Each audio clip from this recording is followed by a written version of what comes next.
Great weekend. Um, Bunch of things for us to do today, as always, and we will get started with our minutes. So if everyone could open them up, or I will scroll down for you if you're unable to open it up on your screen, and we will get everything going. Just take a few moments to read through those minutes.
All right, folks, do we have consensus on the minutes? If you can give me a little virtual thumbs up if we're good. Thank you, Eden. Thank you, Eduardo. Rob, good. Thank you. Lamar, we're good. Patricia, perfect. Thank you, guys. All right, so for today, let me just go into our agenda so that everyone is on the same page with where we're going to be moving forward with today. Um, as always, greetings, welcome. We're going to engage in a quick connection before content. I'm going to go through some celebrations, updates, and reminders. We're going to have a few minutes to review the changes that we made to the student and parent survey. I want to talk to you briefly about Portrait of a Graduate. This is something that New York State has been really working on. Now, while it is really an entry point for high school, it does impact us at the elementary and middle school level. Our current fifth graders would be the first group that would graduate under the current, under the new expectations in terms of a portrait of a graduate. And I want us to begin thinking about what that actually means for us as a district and how we're organizing to prepare our kids. We're going to begin talking about 26, 27 preliminary goals with the chancellor's um, mindset around creating safe, academically rigorous, and truly integrated school system. And what does that mean for us here in District 25? So we're going to spend a little bit of time doing some thinking today about our work and how we want to change that. What I would like to have happen based on some of the feedback we received today is to begin drafting our goals for the 26-27 school year. so that we can begin reviewing them in April, making sure that they're accessible to our principals in April so we can start thinking about and planning for next steps. One thing that I always know is that, we can always put a percentage on our goal. It's really the meat of what we want to get accomplished that's important for me right now.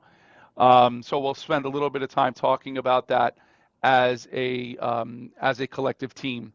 And then Gus is going to be talking about progress monitoring, the progress monitoring tool, and updates regarding our district professional learning plan and so on. So that'll be kind of closing out part of for Gus.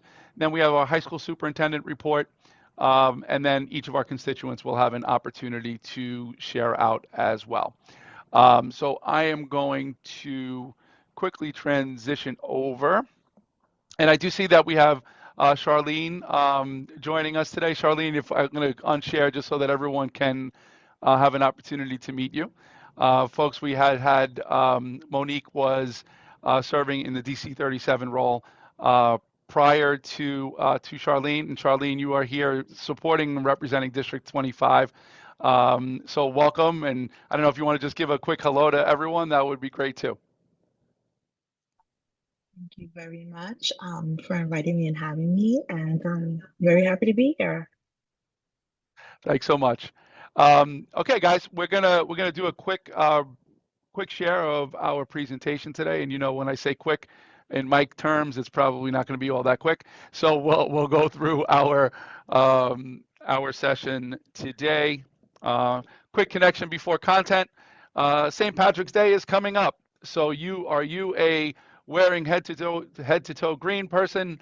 Are you just a subtle green accessory person? Or you can fill in the blank if you're none of those two things for St. Patrick's Day. So just take a moment to think on that. Are you you're going to celebrate with everyone and wear the head to toe green? Are you just an accessory person? Or we can just say you're neither of those two things and you move on with the day. So just take a moment, be in that space of reflection, and then we're going to pop you guys into a quick little group for just a moment for a quick little fun share. Okay, and again, this will be just for 2 minutes, guys, just for a little playful fun. 2 minutes, and then we will be back together. Oh, Gus all by himself over there. All right, guys, welcome back. Any quick comments? Are we a wearing head to toe? Are we a subtle accessory? Or fill in the blank? Mike, at my height, if I wore head to toe green on St. Patrick's Day, people would chase me for my gold. So I'm not.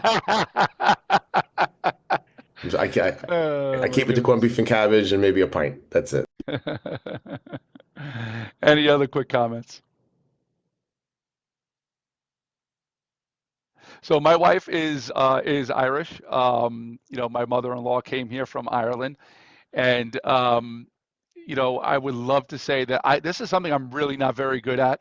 I can even lay something out and be like, oh, and I wound up forgetting forgetting that part of ensuring that I have at least the accessory to go along with it. So I'll be the one that has like that hint of green to say that I participated, but not really truly remembering, which I have to do a much better job of doing. So that my wife doesn't, give me the good old whack. Where am I in terms of celebrating?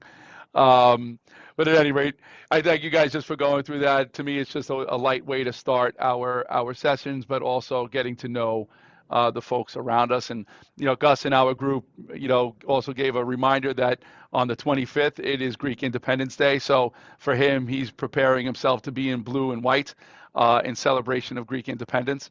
So, making sure that we have opportunities just to recognize those that are around us, really, really just truly important. And, in a moment, you're going to hear me talk about things that are special for this month. And there are so many different holidays that are connected in the month of March, which, really just important to celebrate some of those holidays that recently have passed, others that are in the middle, and some that are coming forward. So really, really just important that we stay connected as possible during opportunities when we can, including Women's History Month, which is something that we are in the process of right now. So having said that, let's move along with our session today. Couple of things that I want to always highlight for us at the DLT meeting, and things that are part of our goals as a district, is around Civics for All and Project Soapbox. So during our latest CEC meeting, the CEC welcomed two of our students, Isabel from 185 and TJ from PS 242. And each of them gave their speeches. One was around kindness and the other one around financial literacy. Congratulations to them for doing a great job in conveying their message. They did an amazing job sharing their thoughts and their passion around each of these topics. And our goal is to continue to put this forward and making sure that our kids have an opportunity to have a voice, but not only having a voice, but being actually heard. So one of the things you guys should know is one of the speeches that was shared earlier on in January around digital safety. That student is in the process of creating a storyboard for a public service announcement that I'll be joining him on. And that public service announcement will be shared widely across our district so that we're giving more credence to the actual speech that that child had presented. And the more that we can do that, the more that we show our kids that the things that they value are going to wind up being something that goes well beyond a speech is important for me. And, I'm hoping that we can continue to expand upon that. And, TJ in particular, and his words, now TJ is a second grader. And he talked about the importance of kindness and how research indicates, the more we're kind, the more positive of an impact it has on the individual demonstrating that kindness to others. So what I would love at some point today is to talk about how we can promote this notion of kindness and creating a kindness initiative based on what TJ's speech was all about. And my feeling is if a second grader can captivate an entire audience of adults, he can do that for the kids around him as well. So the hope is to continue to grow that across our district, and along with the other soapbox speeches that we're able to promote across the district community. So this is also Civics Week. One of the reasons why I'm also calling this out. Really want to create opportunities for our kids to use those voices in a productive way. In February, we did have Respect for All. Many of our kids were able to engage in activities, across the week. That's just promoting that space of kindness, respect for one another. This is still, even though we do these wonderful activities during the week of Respect for All, it is something that is an ongoing process that needs to occur in our buildings. As much as I would love to say that every child that we have and come across has that mutual respect for one another, it is an ongoing thing that needs improvement every single day. And it's something we're going to continue to push for in our district community. We're in the midst of Ramadan, so big shout out for all of our community members celebrating Ramadan. Lunar New Year, as we know, has come and gone in the month of February, but we do welcome 2026 in the year of the horse. Our schools engage in a variety of different Lunar New Year celebrations across our buildings, from participating in parades to wearing traditional gear and different dance activities and so on. So our schools do bring the new Lunar New Year in really well. So big shout out to all of our families that are in celebration. February also marked the 100th day of school. Our kids were able to participate in a variety of different activities to celebrate the 100th day. So big shout out for our schools for participating in a range of activities. District 25 Debate League Winter Classic. Big shout out to our team, Melinda and Marissa from our team organizing with Richard Connolly, the executive director of the American Debate League. Our debate league is sponsored by our council member Palladino, so big thanks to her for sponsoring this on a yearly basis. Congratulations to our elementary school Award winners, first place went to PS 32, followed by PS 79 and PS MS 164. And our middle school award winners, first place went to Bell Academy, second place to 185, and third place to IS 25. This year's debate was on, for our elementary school students, was on whether or not STEM should be prioritized in our elementary schools, while our middle schools debated on um, the uh, the um, the concerns around generative AI and whether or not it should be something that is permissible or not. So these two topics really very heavy on the tech field, and rightfully so. Technology continues to advance at incredible rates. And our kids having a voice in this really, really important. And I have to tell you, as I listen to our students grow in their capacity to speak publicly, um, they are doing an amazing job, and I'm really looking forward to this to continue to accelerate across our district. We have 12 of our schools participated.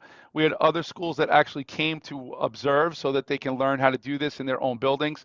And in May, when we have our final debate, we expect to have even more schools participate. So really excited about that and appreciate our schools for doing this amazing work. So big shout out to our students that debated and our coaches. March is Women's History Month, celebrating women of the past and our inspiring women of the future. So all through the month of March, this is an opportunity to really make sure that our kids are educated on, those that came before us and those that are currently, inspiring our children and our youngest learners for having that voice and making sure that they are inspiring the future leaders in front of us. So, and I always call out. I know that this is always about talking about those that are get to have the be in the public eye and inspiring the future. But there are so many women leaders that are around us, even on this call, that also need a big shout out for the things that they do every day, including those that are at home that support us and allowing us to be the leaders that we are in our own capacities. So big shout out for Women's History Month. It is also National Reading Month, making sure that our kids are doing that important reading every day, and that we encourage our kids to do that on a regular basis. Last week was School Social Worker Week. Big shout out to all of the work that our social workers do on a regular basis for the kids in our district community. Happy Purim. It was last week, but big shout out to those that celebrated Purim, and as well as Holly. So big shout out to our community members that celebrate. Chancellor Samuels had his citywide engagement on Saturday, March 7th. I was there in Far Rockaway. He held it at Beach Channel Educational Campus. There is a flyer and a link to the future sessions that he intends to hold. There are additional ones in Brooklyn, Bronx, Manhattan, Staten Island, and there will be an additional one on next Tuesday, which is closer, is nearby our district community comparatively to Beach Channel. I know that was a little bit of a hike, but I will open up the flyer for you, which is on March 17th for those that are available at the Queens Innovation Center on Northern Boulevard. So if you are available, I do encourage you to register to be part of said event. Okay. Summarizing, just to make sure that everyone knows, the application window has opened. It opened on March 3rd, and the window closes on March 27th. So we will continue to message our families, but I do encourage you in your capacities to make sure that you're referencing this during any of our meetings, so President's Council or DPAC meetings, that we're sharing this, and same for our other constituents that are here from our high schools, as well as U of T and CSA, that we're continuing to remind everyone that this is a great opportunity for our families to make sure that the messages are going out. Upcoming events for us, we have virtual sessions that are coming up.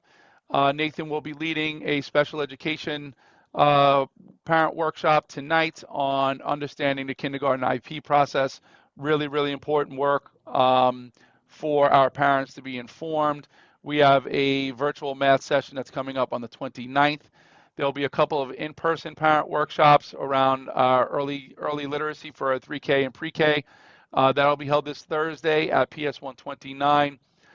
There will be a math family night on March 26th at 189. So continue to encourage our families to participate. And we have 3 virtual sessions coming up to support our parents, improving parent communication on the 10th, promoting positive behavior at home on the 25th, and helping children develop friendships on April 30th. We have a scheduled date for our second annual Wellness Day. This will be held in collaboration with our CEC at Common Point, Queens.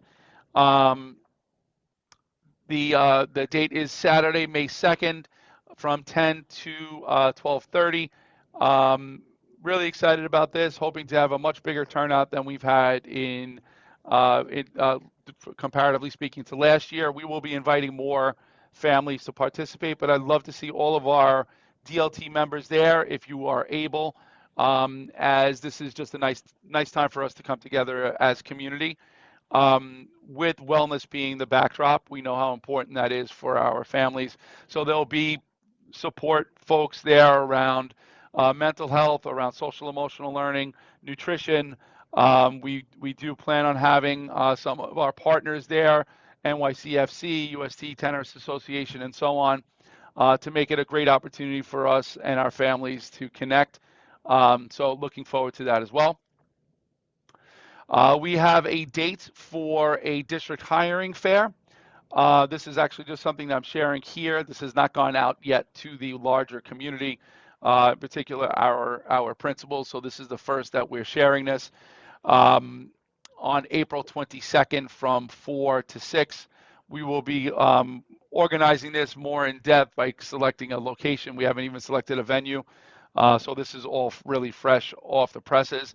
And the goal here is to make sure that we get ahead of any hiring needs that we may have for our district community. Last year we did this, and it was a really big success, at least from my standpoint.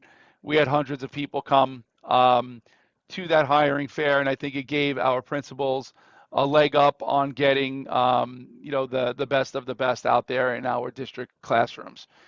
So we will be doing this in late April. More to follow on it, but wanted to make sure you guys had awareness.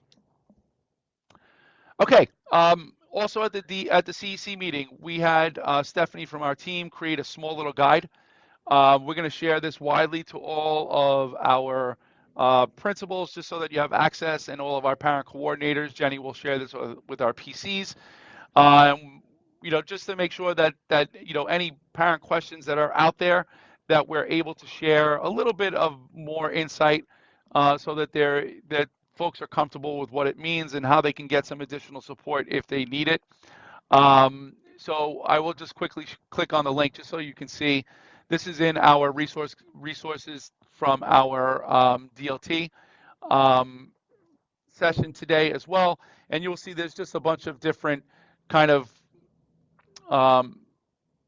anecdotals here to kind of connect with, analogies to connect parents to what it might mean for them moving forward. It's just a little handy resource to go along with what we shared with SLTs at the beginning of the year.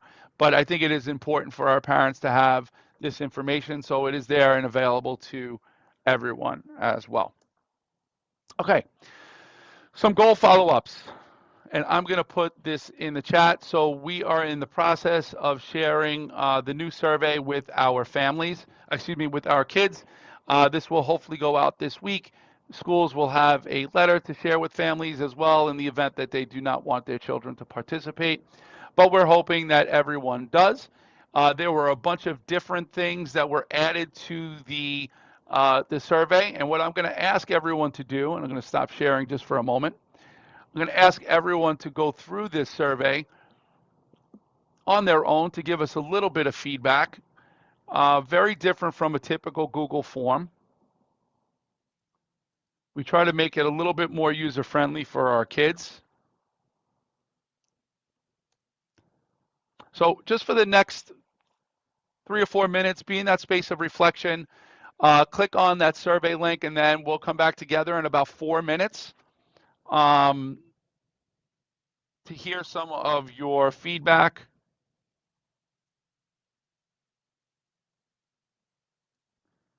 My goodness, where's my clock? Okay. Timer on. Just the next 4 minutes, guys, if you wouldn't mind just going through that survey. And then share some of your perspectives. And please click on the links too that you'll see at the top of it, um, so you can give us a little bit of feedback. Dr. Mike, the link won't open for me. It keeps saying page not found. Yeah, Doctor, is this a special link for people that don't have DOE accounts? Oh, yeah. It's not. You know what? I will share my screen because this is intended for kids. That's probably why you can't. So I will share from my screen. If you have it on your own, you can look on your own. But I'll give you a little bit of a sneak peek for those that can. And let me make my screen a little bit bigger so that you can get a better view. So it does have a read option, just so you can see, and it will read out loud for kids. It has a little hover over button. So if there's a vocabulary word that might be a struggle for our kids, you'll see I'm hovering over strengths, and then above it, it'll say things you are good at. Text size, it'll change the text size.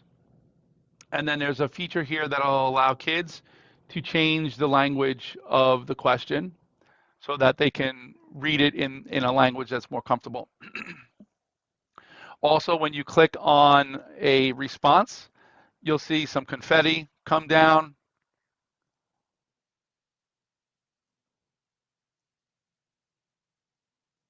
Right, there's a back button in case they went too fast. They can change their responses.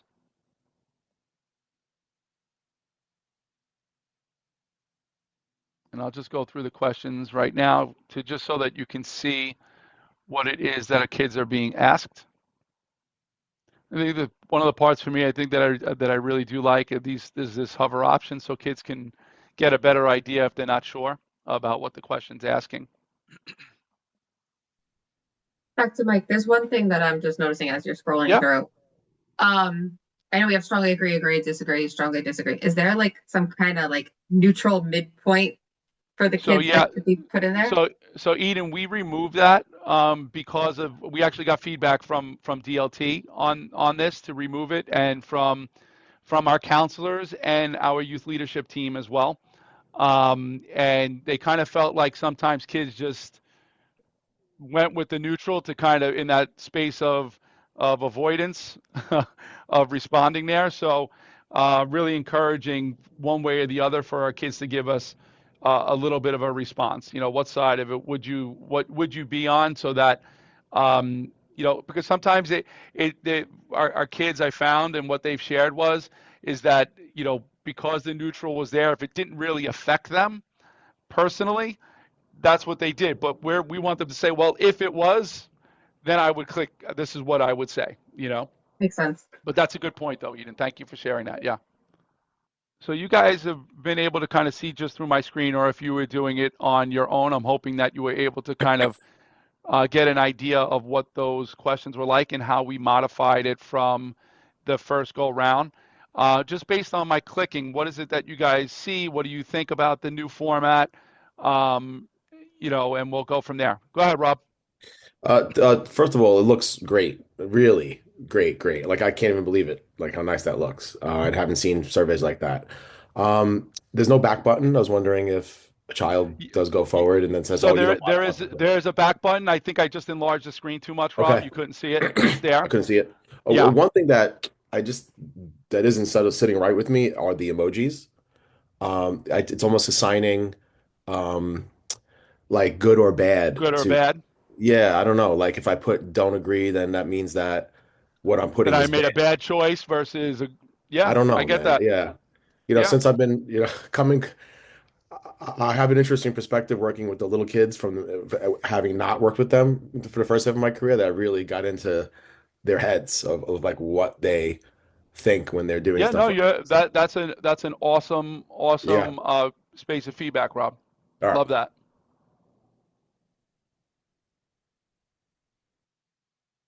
Anyone else, things that you noticed, any other feedback? That was great. I think that is absolutely true, and I can see kids avoiding maybe perhaps clicking disagree or strongly disagree just simply because it might give them the perception that they've done something wrong by clicking on it. Yeah, I love that. Any other thoughts or feedback?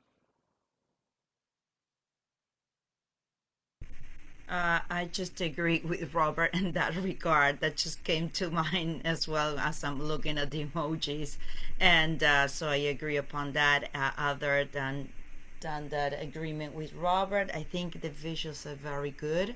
Yes, very engaging, especially for the kids. Yeah, you know what, Patricia, and I'm glad you said that last part because we were having our own team meeting, and one of the things that one of my team members was talking about is like, what about the actual form is exciting for a kid to complete? Yes. When it comes to a Google form, they're very, very bland. So Mr.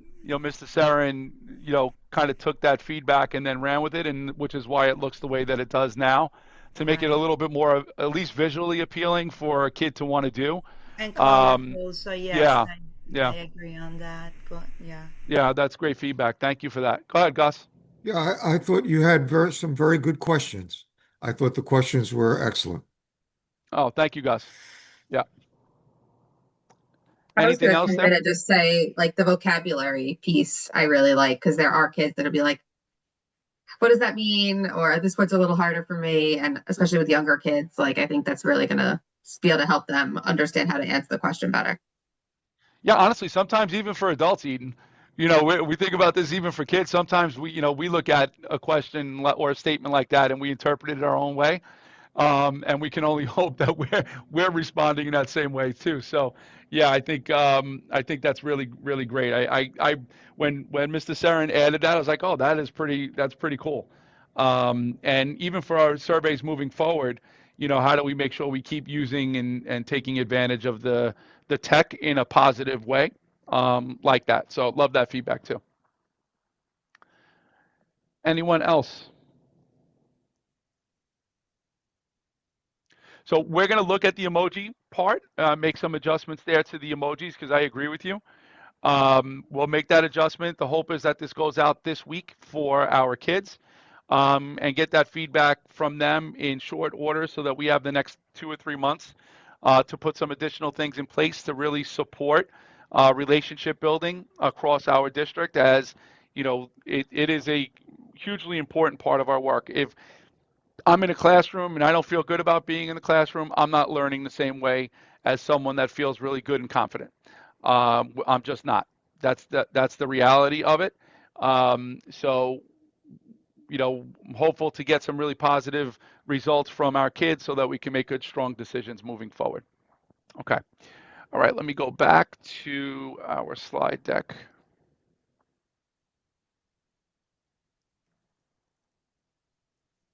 Okay. So our math data, I did want to bring everyone up to speed on this. So as you know, we do have our learners participate in the algebra regents for our eighth grade children. I wanted to give you a brief little update. Last month's state of the district, we did not share the results from the MAP assessment. And what you'll see here, and the map is different from iReady. So iReady organizes their data differently. They have mid or above, early on, 1 grade level below, 2 grade levels below, 3 or more grade levels below. MAP does it differently. MAP has 5 areas as well, but they organize theirs in high, high average, average, low average, and low. As a district, we have similar results to last year with the difference of 2% more children in the high range compared to the previous year, which was 61 to 63, 18 to 16. We have 2% fewer children in the low range, which is good. We have about 1,400 of our eighth graders that are participating in this. And the goal from our map is to make sure that we can make some strategic adjustments for those kids in that low, average, and low range. We want as many of our kids as possible performing in that 80 and above range on the algebra regents, so that they are ready to go for geometry next year as ninth graders. So more to follow on this, but I did want to give you guys an update on our MOI map assessment data. Now, for our parents, this one all of you guys should be able to review. I'm going to put this in the chat so that you can see the revised version of our parent survey. We put this in the chat. Just take a couple of minutes to review our parent survey, and really grateful for the parents that completed it in the past. We have about 190 to 200 responses already. We shared this on Thursday with families, but I'm going to put that in the chat. And if everyone could just take 2 or 3 minutes to review the parent survey and any feedback that you would have on this for us as a district team. I do feel like this one is much more appealing visually than the previous one, which was a typical Google form. So just take 2 minutes, give that a quick review. Okay, we can come back together. Some thoughts, perspectives on the parent survey. Go ahead, Rob. I think it looks great. I like the questions are fair. I would just say that the responses as far as the colors, they're inconsistent. I like the yellow for no, for disagree rather. I think questions 3, 4, 13, and 14, it's red for disagree, and the rest of them are yellow for disagree. So just for consistency, I think the yellow is better. I think that the red really connotates, anger. We don't want to we don't want to support any parents getting upset. Great feedback, Rob. Anyone else thoughts? And these questions in many ways do mirror what parents see in a school survey. I just don't want to wait all the way until June to hear from our parents. This will be kind of immediate, and we can make some adjustments now. One little drop of feedback as far as timing is concerned. While the parents and the teachers even, but mostly parents are filling out the parent survey from home.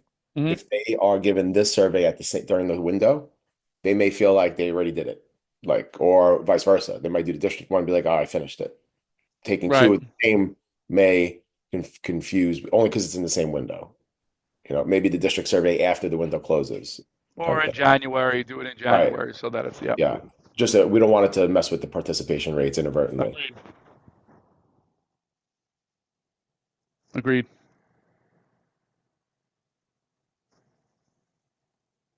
Any other thoughts? From some of our parents' thoughts? Eden, Patricia, any comments on the survey? I got nothing extra. I think Mr. Marino's kind of spot on everything. Okay, cool. All right, so we'll make some adjustments there as well. Thank you, Crystal. We'll make some adjustments there as well, and then kind of make sure that we already had some feedback from some parents, but I do agree, maybe just making sure that we're messaging that this is in addition to the one that they've already gotten, so that there's not confusion from either side.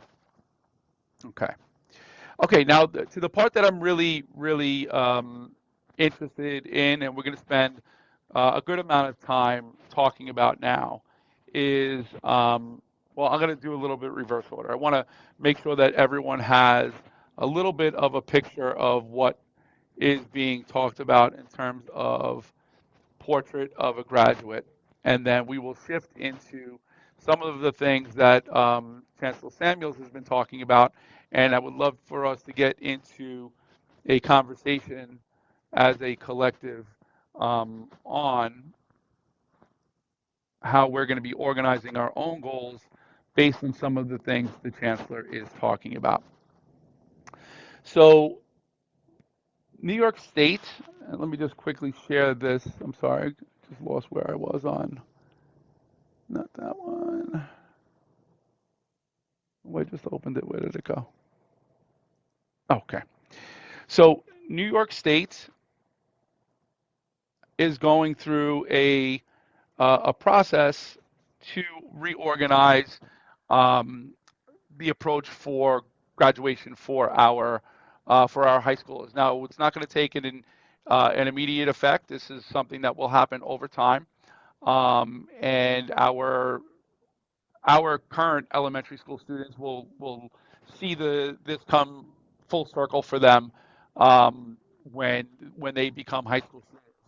So the transformations that they're referring to is the Adopt New York State Portrait of a Graduate, is the redefinition of credits and learning experiences, the sunsetting of diploma assessment requirements, and moving towards one diploma. Now, there are multiple diplomas that are accessible to our high schoolers. The goal is that shifts into a different scenario where kids earn one diploma. So the portrait of a graduate and where that kind of lives is there are 6 elements that they've identified as what a graduate should have available to them. So it's being academically prepared, creative innovators, critical thinkers, effective communicators, global citizens, and future focused. So let me just quickly blow this up a little bit so that you guys can see. And when they're talking about academically prepared, they're talking about demonstrating strong foundations and being able to align their learning to the high school standards. Making sure that we're promoting imagination, curiosity, flexible thinking, ensuring that there is an opportunity for kids to analyze and become thoughtful, evaluating evidence, and so on. So there are a lot of things that we're doing inside of our schools. And I'm just showing this just as a quick entry point. Our conversations are going to really build over the course of time. But this little blueprint here, and I just blew it up for you, it's in the slide deck. I would love for everyone just to spend a little bit of time between now and our next session, just to read through this. I'm not going to read this to you now.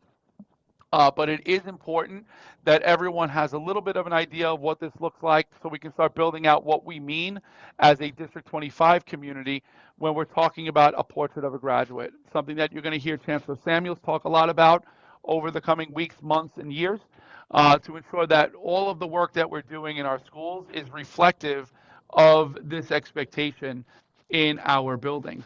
So Transformation 1, portrait of a graduate defines the skills and knowledge students are expected to demonstrate in order to graduate from high school. It's going to redefine credits and learning experiences.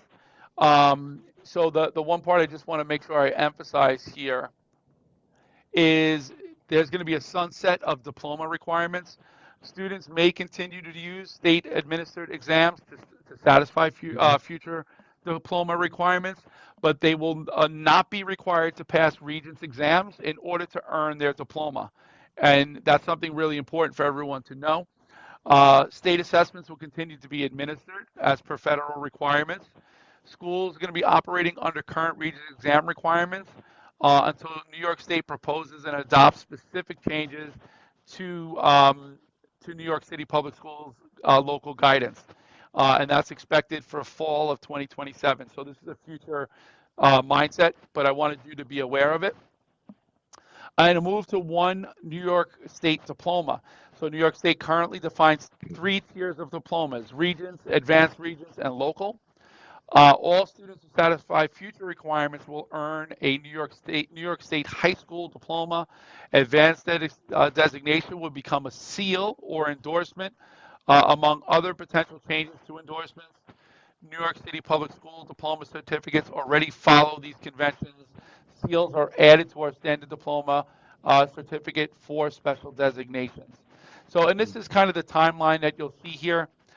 We are in the space of releasing details of new credit requirements, and this will be phased in over the course of time for our learners. So, again, this is nothing for us to necessarily have full knowledge of now. I just wanted to give you a little bit of an understanding that this is forthcoming for our district, and we do need to start planning for and towards it um, starting now. So I'm giving you some information. We will dig more into this as time goes on, but I wanted you to be aware of it at the very least. Okay. Now into this set of questions. So the Chancellor has 3 buckets, and we're going to spend some time talking about all 3. We're going to break us up into 2 groups. And these are the questions that I want us to really pay attention to. What does it mean to be safe in District 25? So the Chancellor's message around making sure that we're promoting student safety across our schools. What does that mean here in District 25, and what should it mean? And this is something that we're going to then organize within the current context of our goals to create our goal for moving forward in our district. What does it mean to be academically rigorous in District 25? And then lastly, what does it mean to be truly integrated in District 25? So those 3 questions are ones that I'm going to ask us to ponder, reflect on, and then give feedback towards today. So we're going to spend the first 5 minutes of time. I just want everyone to independently reflect on what should it mean to be safe in District 25. So when you think about that, whether it's through the being academically safe or social emotional learning safe, mental wellness, all of those things inside of that bucket, what should that mean for us here in this district? So be in that space of reflection just for a couple minutes independently, and then I'm going to put us into breakout rooms for a little bit of time just to get everyone's perspective, and then we'll come back together as a group to share widely. So just 2 minutes for independent reflection.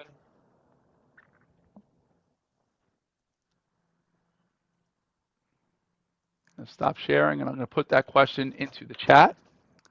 Okay, everyone. I am going to open up all the rooms. We're going to have about 5-minute chat. I ask that everyone take an opportunity and do this in rounds so that everyone has space to share some of their perspectives. And what I would really love is then to identify one person that's going to be able to share from your group some of the key points that you feel like we should be thinking about and considering when we're talking about District 25 and our vision for what safety should be here in our district community. Okay, so just take the next 5 minutes. I'm going to put you into groups. We'll do this in rounds, and then we'll be back together shortly. Okay, thanks, guys. Okay, guys, we're back. I know some of you might have been mid-sentence when it pulled you back, but we're back. So let's hear from you guys. What are some things that being safe in D25 should mean to you? What came up in your group?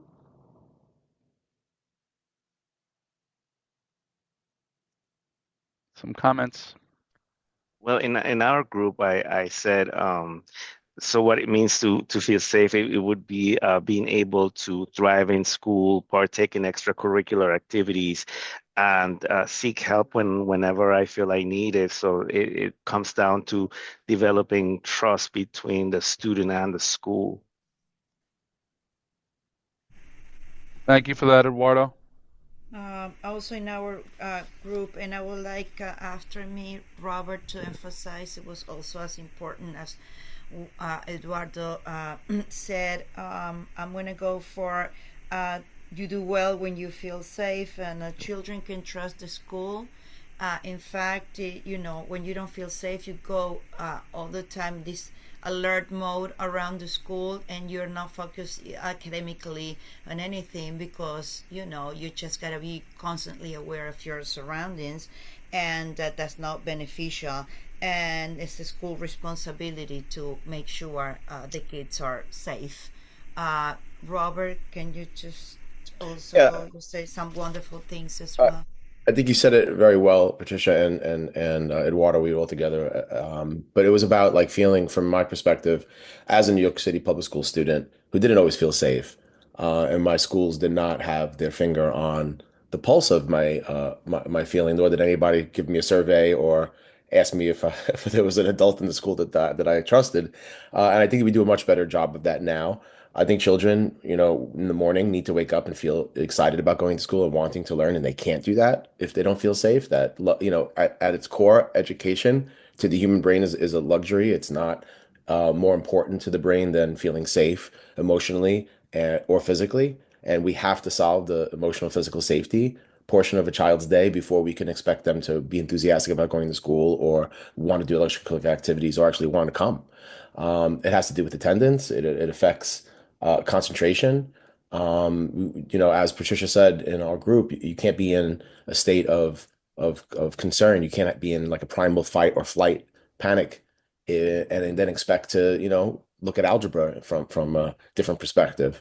Um, so, I think we do so much a better job at even wanting to really look into what it is that children are concerned with and making sure that children are respecting each other. And we do that from a young age in elementary school. And I know my colleagues in middle school tackled that in a great way as well. But as Mike, as you said, there was an issue about kids not respecting each other the right way. And we have to just from every angle possible. And I'm glad that we have the right personnel in our district, and that starts with you, Mike, all the way across and down to look at this. But to come up with a definition, I look forward to doing that with you guys for this work, just fleshing it out.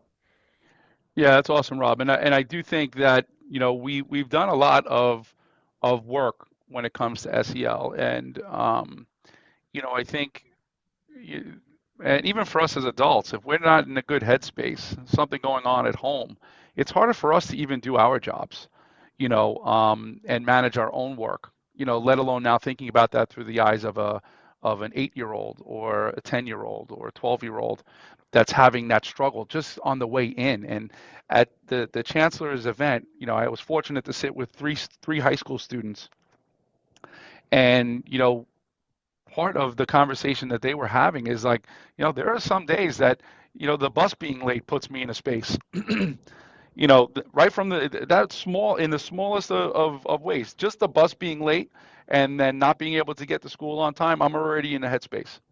And how we respond to that, as the adults in the building, what they were saying matters. If they get called out for that, rather than checking in to see how are you, I see that you're a little bit late today. Was everything okay? Different from, I'm going to get on you because you were late and you don't know the whole story of what caused me to be late. And I thought it was really a very important perspective that the young lady that shared, because, if we're not in the headspace to think about how am I connecting with the kid, and go right to a space of making some kind of an allegation that the child is doing something wrong, then you know what? We just destroyed that entire day, and maybe week, and maybe month for that kid. So I think that part of it really, really super important, and how we managing. Each one of us has to do that. Um, so thank you for sharing that. Anyone else?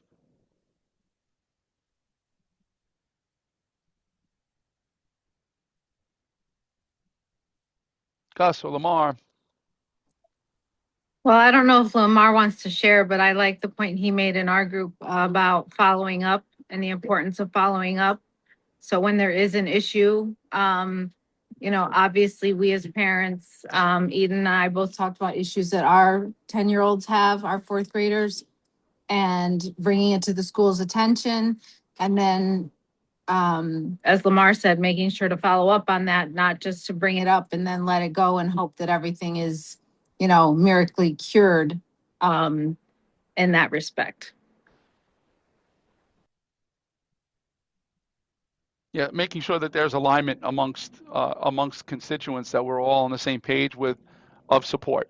Because it's interesting. One of the other things that one of the young ladies had said, and was about using her voice, and she said, what, I really wanted to bring a program to my school, so I wrote the principal an email, and then she said, but I never heard back.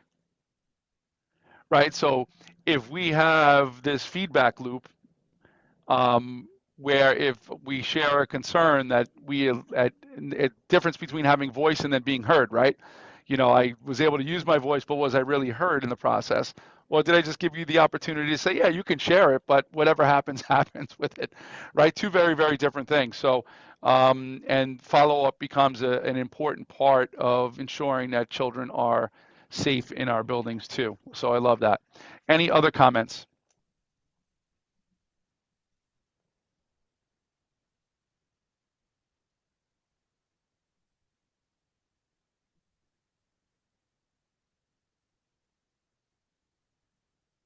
So just a couple of things for myself. And Gus mentioned the idea of physical safety. And that looks like different things you know, uh, from having our safer access doors and all of that. But to me, physical safety is also about are our rooms inviting? Do they set the stage for our kids to come in? Are they print rich? Are there spaces for our kids to calm themselves if they need it? So I think that physical part really, really super important, just in terms of learning environment. Um, from the word go, as soon as you get to that building, does it say, I want you in here? Or does it say, you know what, you can come in, but it's in that space of feeling cold? So I think that physical part is, when I come into the building, how does it make me feel? I think is the first part of this, whether you are a parent, you are a student, you are a staff member, you are someone that's coming in that supports the school. How does the building already make you feel from the entry point? So that includes from our school safety to our school staff. How do we make you feel when you come in? If you walk in and the first thing you feel is like, I can't wait to get out of the school, then we're not doing a very good job of making people feel connected. So I think that, the whole physical safety starts with the physical environment, and are we creating that? So that's one part of it. Are we routinely using the resources that we have to make sure that our kids feel social, emotionally safe, mentally safe inside of our classrooms? So Rob talked about the idea of having that adult that you can go to. Do our kids know it? Do they feel it? It's one thing to have a name on paper that we can say that person's the go-to point, but are we really checking in? And that kind of goes to Lamar's point around follow-up and check-in. So a lot more here to unpack, but I'm glad we have a few things for us to think about, as a district, so that we're doing this really well. If we do this well, we're setting the stage up for a positive outcome for kids versus if we don't pay attention to it. So really, really important. Okay. Question number 2, I'm going to put into the chat. And again, I want you guys to be in that space of reflection. And this academically rigorous goes to priority 1 around reading and priority 3 around mathematics. And those are the only, I'm adding those 2 because those are our 2 primary goals this year. Obviously, rigorous goes to social studies, it goes to science, it goes to the arts. It's all connected here. So what does academically rigorous mean to you? As a DLT member. We're going to ask our kids these questions too, so that we have a really robust set of goals for next school year. But if you wouldn't mind just taking a few minutes independently to reflect on that, jot a couple of things down on a Post-it or on a piece of paper or in your phone. I'm going to put the timer on for 2 minutes for that independent reflection, and then we will break back out into our groups to gather some of your feedback. Okay, 1 more minute, and then we're going to break you guys up into those groups. Again, small little chat. Let's do this in rounds so that everyone has an opportunity to use that voice. All right, guys, I'm going to put you into those breakout rooms. Again, 5 minutes, and we'll come back together. Let's get a nice, robust list of things that it means for us in terms of academic rigor. Okay, welcome back, everyone. I'm sure if it was your group, this is the second time I started speaking, so I might have not set the timer with enough time. Second time that I got sucked back in mid-sentence, so my apologies to my group for that. But did anything come up from either group that we want to kind of call out in terms of what does academic rigor mean for us here in District 25?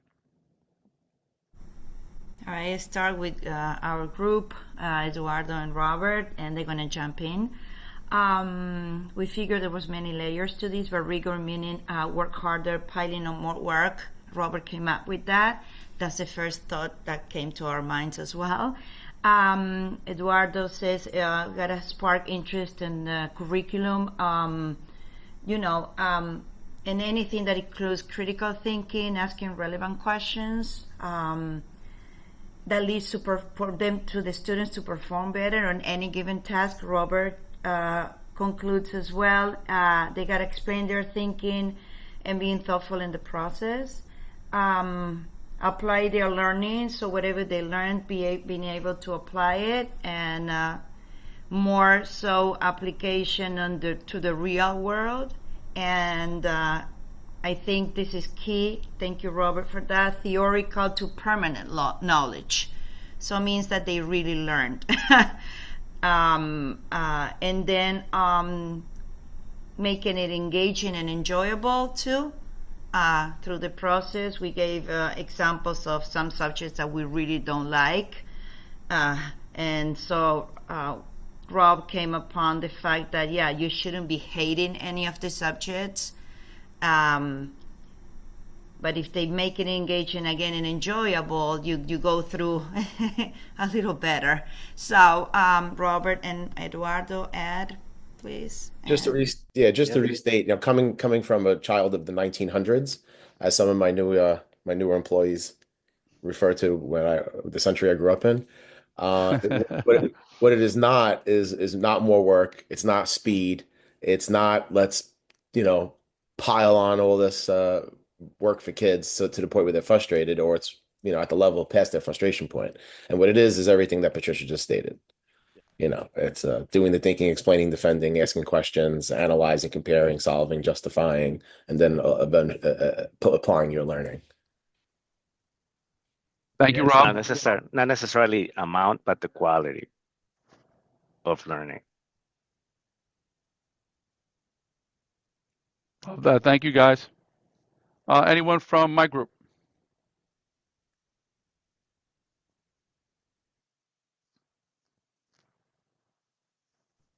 I'll chime in since I didn't speak during the group. Yeah, I go ahead, was in the middle of transitioning.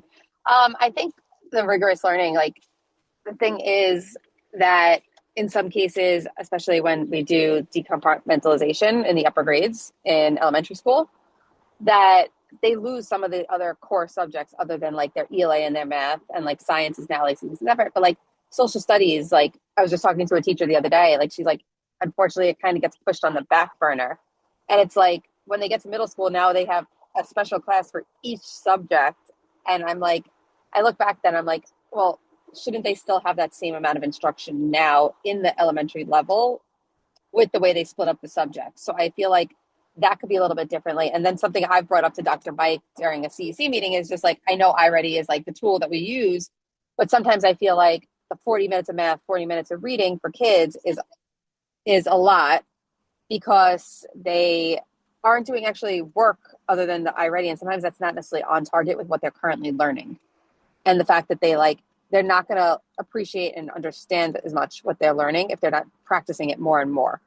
So I think that's the perspective that I would have chimed in with that I didn't get to share with the group. So thank you, Eden. Anyone else? Gus or Lamar? Rachel? You're on mute, Gus.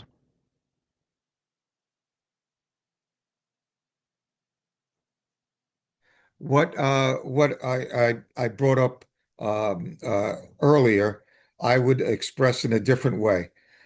For me, the two most important skills that if we could impart to all of the students in District 25 and in public school in general is two things. Understanding what is called scientific method, thesis, synthesis, and analytical skills, and the difference between fact and opinion.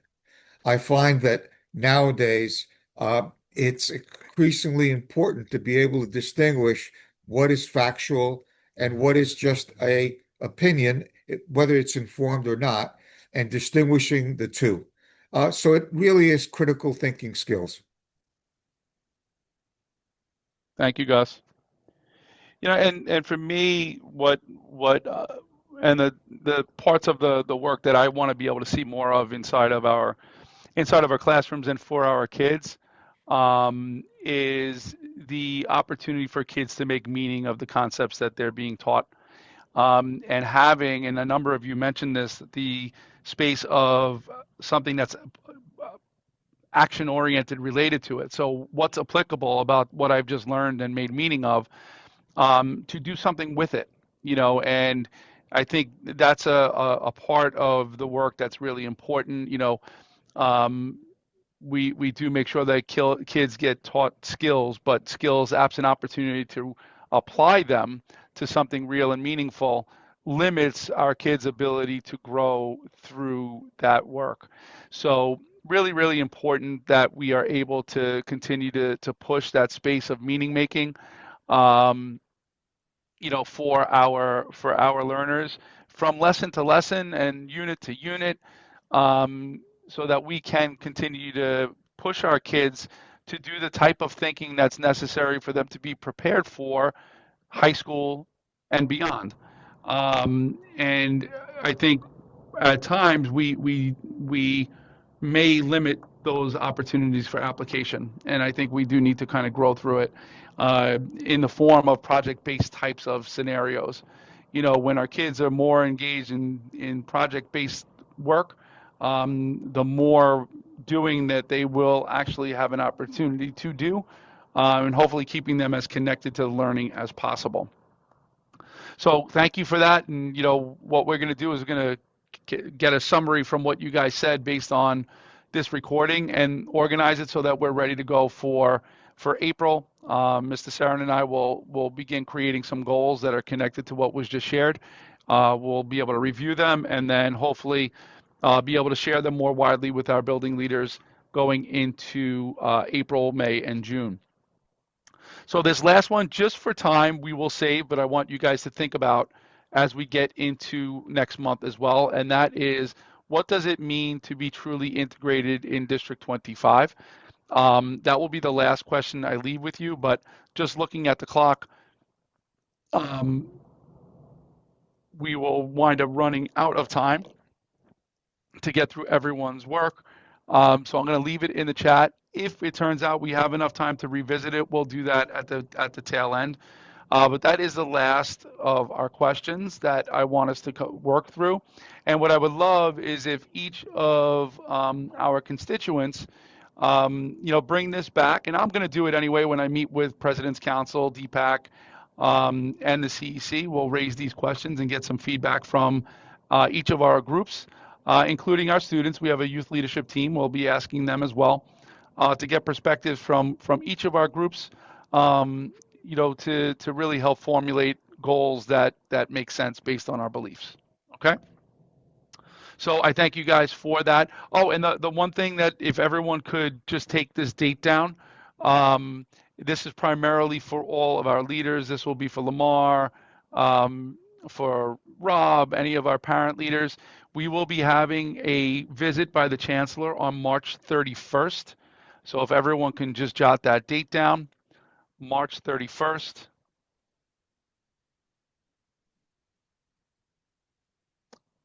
The Chancellor will be visiting PS 24. It's one of our elementary schools in Flushing. We expect that he will be there by around 10:30. But I will ask that everyone's there much earlier than that so that we're good and settled. To greet the Chancellor, there'll be times for our parents to ask questions. Then myself and the principal will go along with the Chancellor into some classrooms. But just so that you guys have that date, it would be great if you are able to be there and represent our district for the Chancellor when he does come. So if everyone can have that date in mind and secured in your calendar, that would be much appreciated. Okay, so I'm going to turn over this next part to Gus for any updates that he has to share, and we will move on with our session from there. Thank you, Mike. The Sure. first thing that I'll mention, it's not on the agenda, but you mentioned Women's History Month. So I wanted to just call out a book that I used when I was social studies coordinator. And it has I think, a very clever title, which is why I always remember it. It's called Herstory, as opposed to history. And it's all about history from a woman's perspective, putting women at the center of all events as opposed to leaving them out. I used it in the 1990s. I don't know whether it's still available, but if it's still available, I would highly recommend it. There's a lot of good stuff in it. So, just going to my usual agenda items, the CEPs and the DCEP should be posted online in iPlan already. So look for them. If anyone looks for their school or is unable to access the DCP, shoot an email to the district, and they will let me know, and I'll run after the technology people and try to find out why that's the case. In relation to iPlan, April 1st, they're shutting it down. So if our schools need to get something in, or the PACs need to get in information, etc., it'll be shut down for maintenance April 1st. I think for about a week. And just keep that particular date in mind. If you go in on April 1st or beyond and you can't get in, it's not as if there's something wrong with your access. It's just that the iPlan is shut down for maintenance for that period. The new CEP template, I'm told, is coming by the end of the month, or probably right after that shutdown in April. So I don't know. We have a new administration.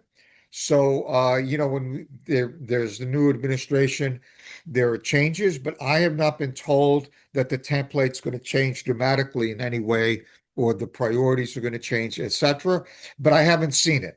So between now and then, I expect that Central will share it with me, and I will be able to tell you, a bit more next meeting if it has not already been issued, in the principal's weekly or digest, and the superintendents haven't received it yet. But that is coming. I'm told that it's imminent, and they've worked things out. Now, as I think I mentioned last time, and as the district knows and the DLT knows, that you've already done a lot of work with progress monitoring on the DCP. You just share data. You share data all the time. I believe the deadline is at this week. I think it's the 15th, if I remember correctly. And I have a PowerPoint that Central has given me. Let me see if I can share my screen.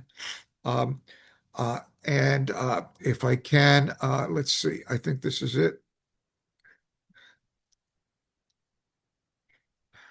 Yeah.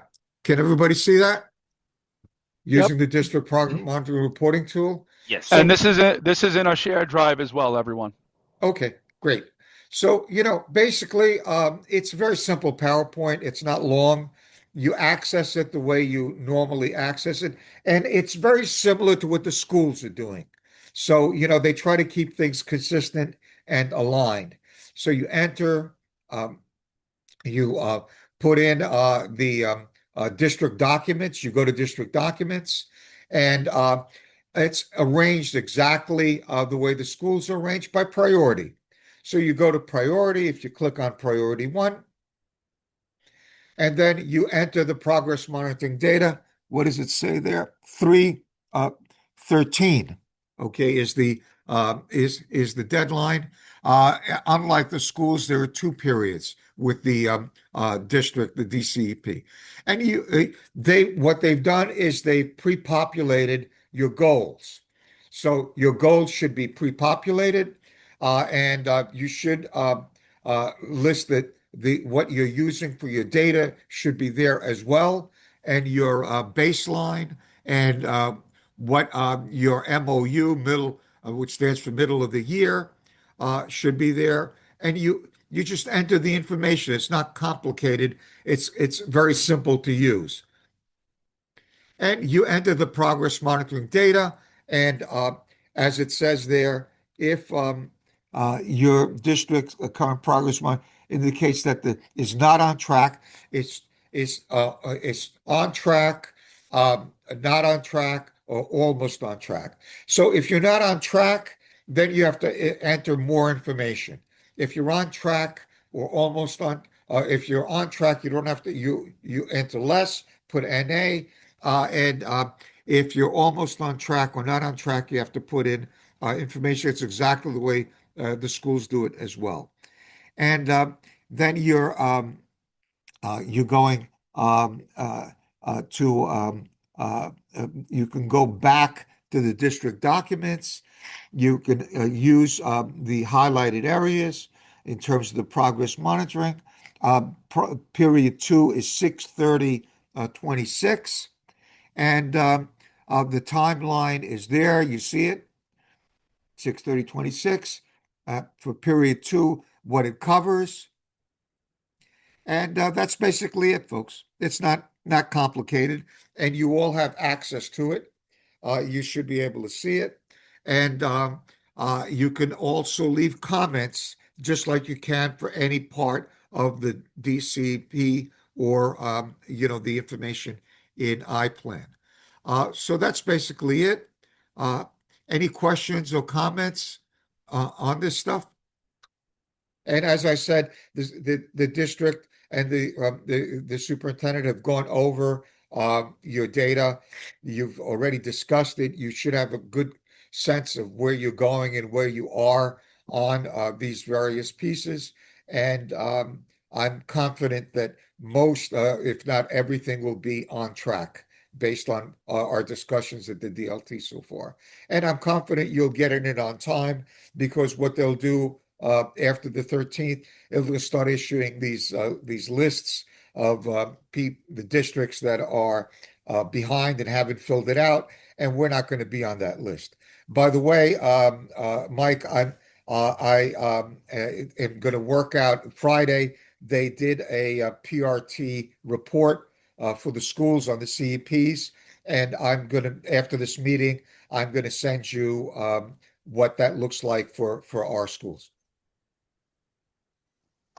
Great, thank you, Gus. Okay, Eduardo, high school superintendent's report.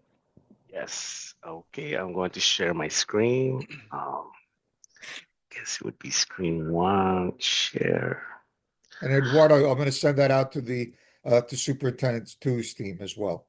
Thank you. All right, welcome everyone. Greetings from Superintendent 2. So we are in March, and I have some of our mid-year data performance in our district. We're not going to do a deep dive, but it's all positive numbers, as you can see.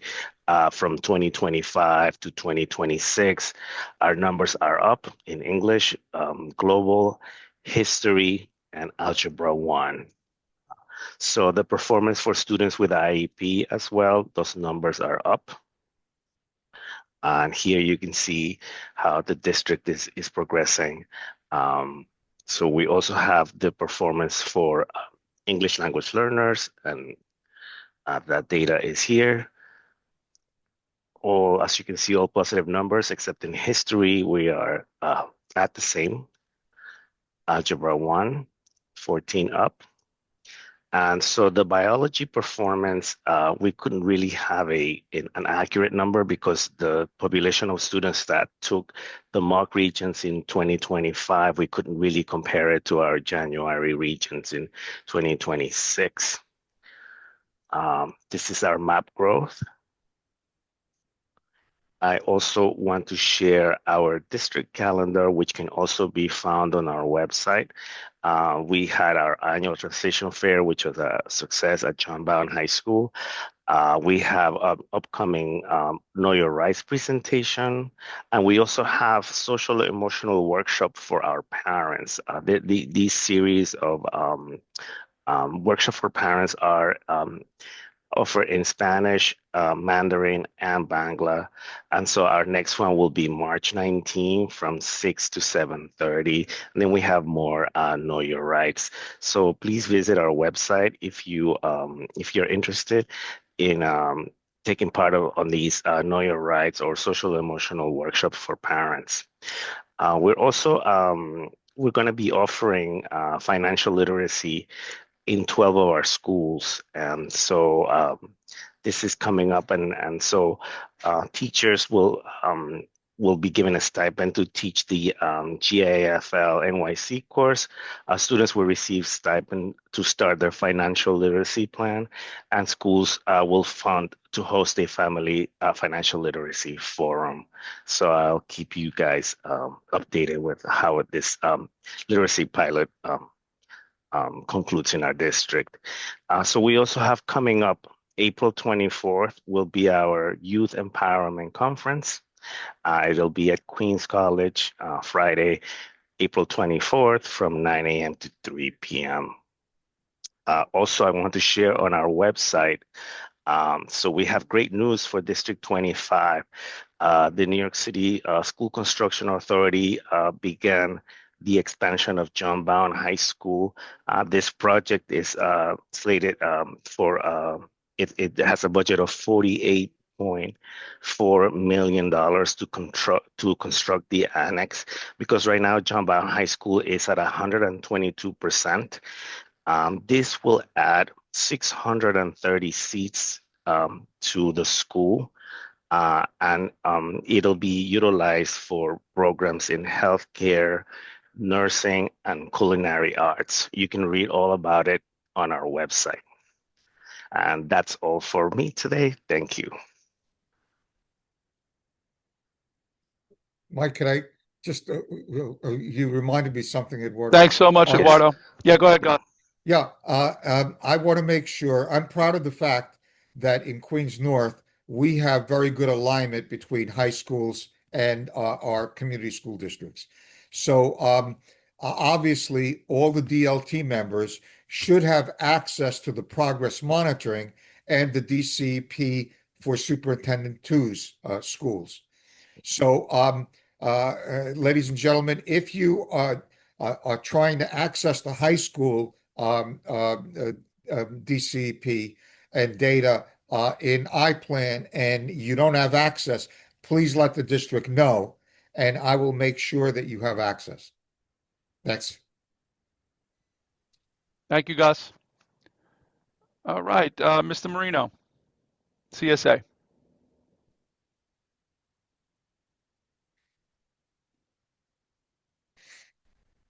You're on mute, Rob. Sorry, Mike. Nothing really No, this you're month. Nothing overtly popping out. Just getting ready for the test and actually start the plan for next year. That's all of us. We are at that time, 26, 27, soon enough. Crazy, but that's what the reality is. Mid-March already, folks. Okay, Lamar, anything? UFT report.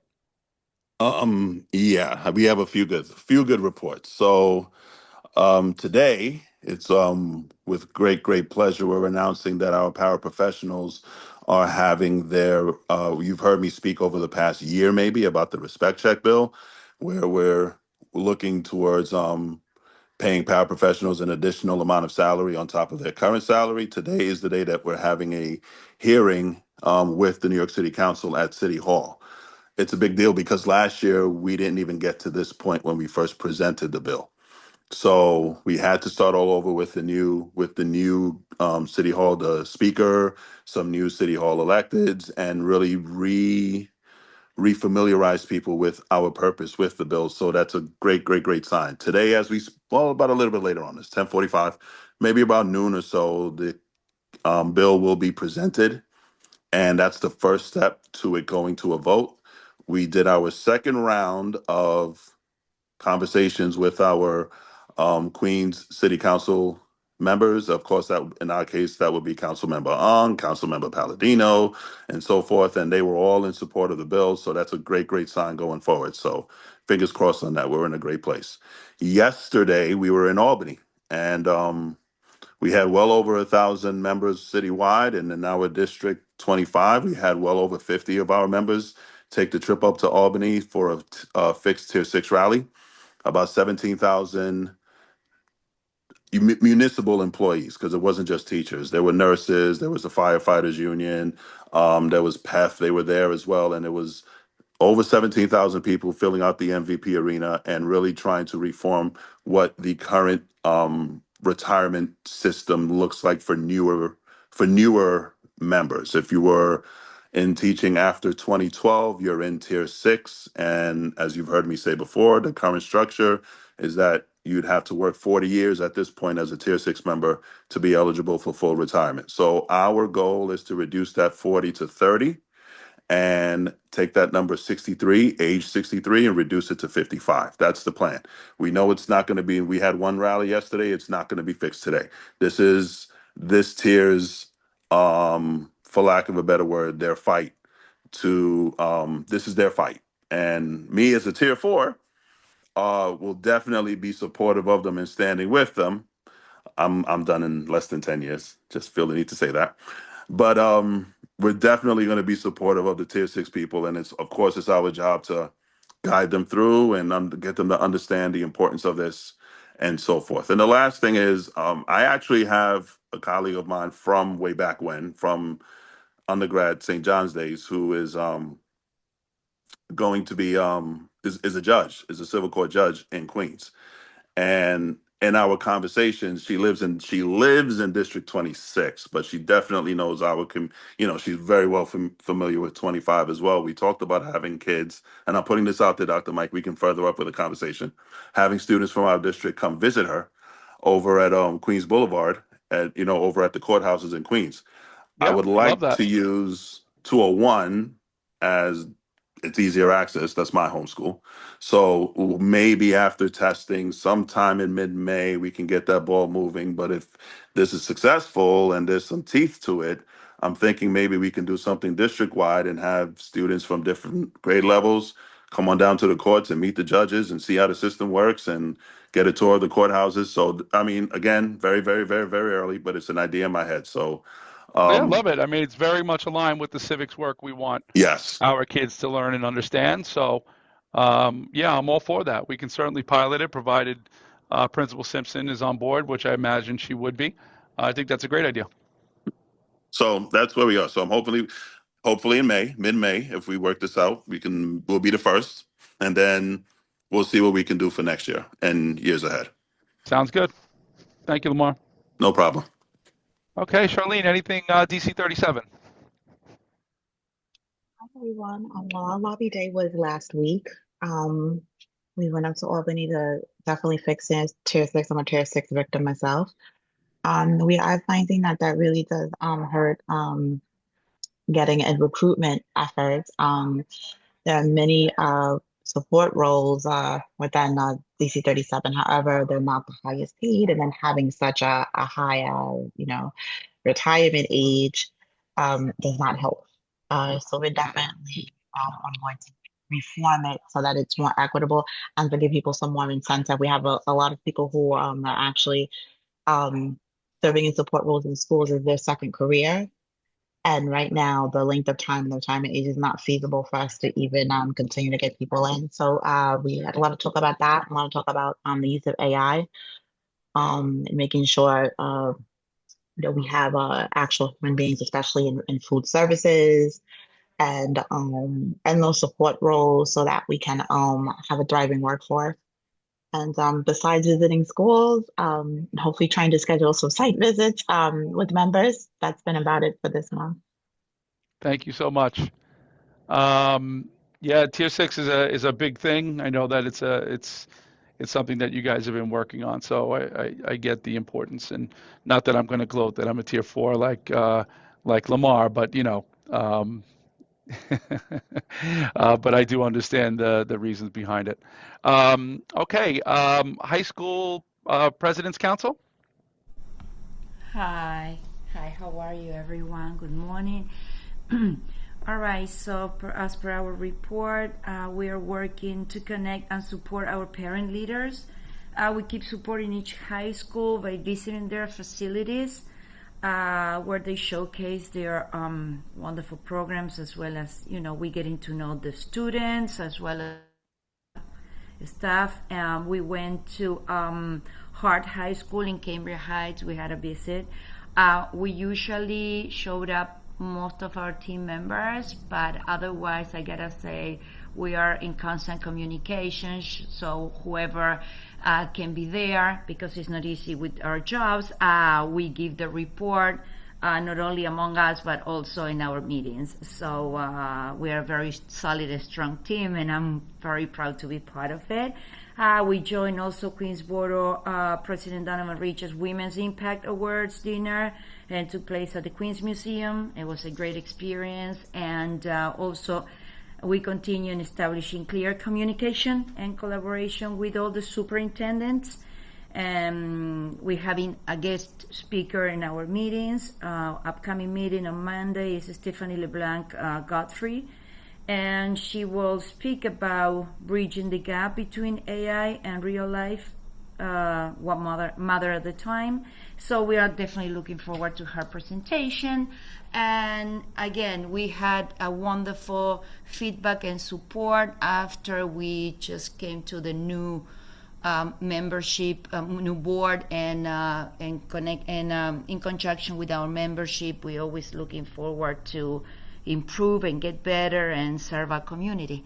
So yeah, everything is going well, and thank you for your support. It's very important for us, and your feedback as well, so we can improve. That's what we're looking forward to, positive feedback. Thank you so much, Patricia. Appreciate your pleasure. report. Thank you. Rachel. So we have our meeting coming up the end of this month. We will be having Include NYC as a speaker at our meeting. And of course, our illustrious superintendent report. And that's the plan for the meeting as of right now. If we add any speakers, at our last meeting, we had PTA Link, which we were able to give all of our parent leaders information on where to find resources, where to find answers to questions, which I think is very helpful because we don't want to recreate the wheel if someone's already created it. We just want to use the same wheel. So it was a very productive meeting. We also had Dial-A teachers present. So parents or parent leaders can make sure that their constituents are aware of that benefit.